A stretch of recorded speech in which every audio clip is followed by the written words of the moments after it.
Hello interwebs, I hope you're all doing well, and yet another video where it's just my lovely, sensual, very messed up voice right now, because I'm still recovering from head surgery. So, sadly you won't get to see my sexy face, and you get my awkwardly muffled voice that's still kind of muffled, but I did want to do a quick review because while I have been recovering from surgery, one of the things that my doctors told me is that for the first few days, I wasn't allowed to watch TV. So before I started binging Steven Universe, I actually listened to a bunch of audiobooks, and one that I started listening to that was recommended to me by the wonderful YouTuber Daniel Green was Legends and Lattes by Travis Baldree. And I adored this book so much so that I decided that I wanted to talk about it for a hot minute with all of you because I just think this was a sweet comfort fantasy novel that I have never really experienced before.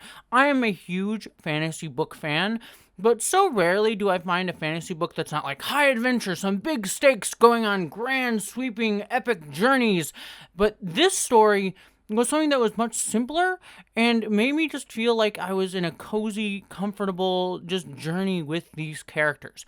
And that's because this book, Legends and Lattes, as is kind of given away by the title, is a book about a wonderful orc named Viv who used to be an adventurer, like us, but decided to quit that life to form a coffee shop. And the whole book is just her trials and tribulations trying to set up this coffee shop in this little town and city that she decides to settle in. And I want to be clear, this is not just some rambling tale of just like the ins and outs of a coffee shop that just happens to take in a fantasy setting. There is an actual story here that dovetails with why she quit her life, the people that she used to work with being upset, the people that she meets, some actual mob kind of enforcers that come in that demand that she pay money to them and how she deals with that.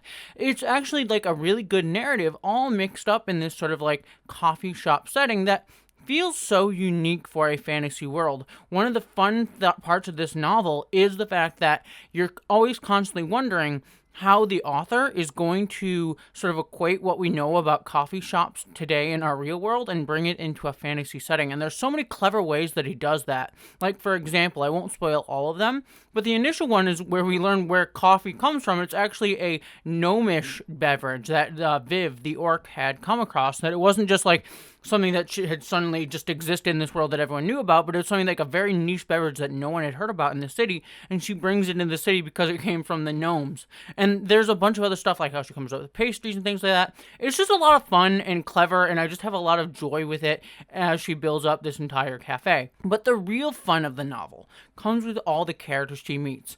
All the characters that inhabit this world are so wonderful and fully rich and feel very like true, real, full people despite the limited scope of the novel. And that was just perfect for me to feel nice and cozy while trying to recover from my surgery. And it just made me feel so warm inside. But the thing that surprised me most, and the reason that it ultimately pushed me over the edge to want to talk about this novel, because this is something that Daniel Green did not mention in his review, but it was something that I feel like might be the thing that might push a lot of you, of my own listeners, to read this book, is that it is very, very queer. It is a queer novel.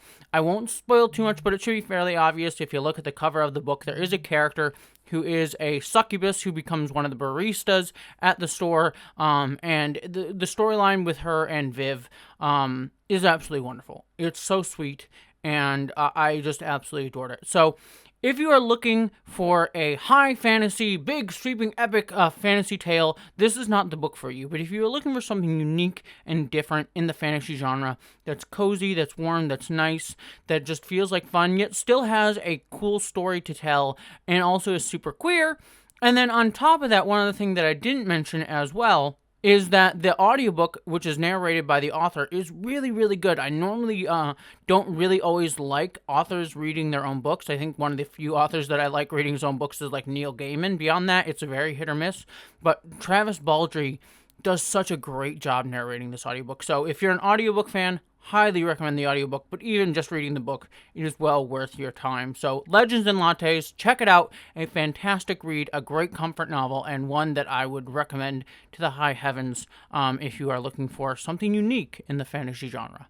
Anyways, thank you so much for listening to my muffled voice. I hope it was well worth your time. But go and check out Legends and Lattes. I love you all, and hopefully you'll see my face in the near future. But for now, I am going to go back and go back to sleep on my pain meds. So love y'all, and I'll talk to you later.